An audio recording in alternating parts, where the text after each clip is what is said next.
أعوذ بالله من الشيطان الرجيم. بسم الله الرحمن الرحيم. هل أتاك حديث الغاشية وجوه يومئذ خاشعة عاملة ناصبة تصلى نارا حامية تسقى من عين آنية ليس لهم طعام إلا من ضريع لا يسمن ولا يغني من جوع وجوه يومئذ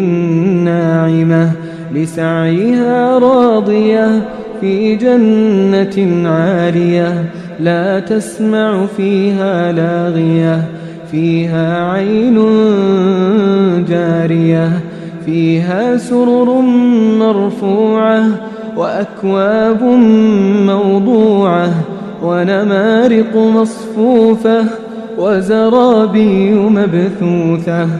أفلا ينظرون إلى الإبل كيف خلقت وإلى السماء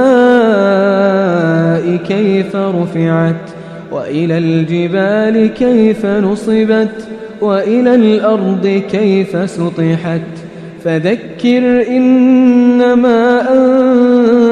أنت مذكر لست عليهم بمسيطر إلا من تولى وكفر فيعذبه الله العذاب الأكبر إن إلينا إيابهم ثم إن علينا حسابهم.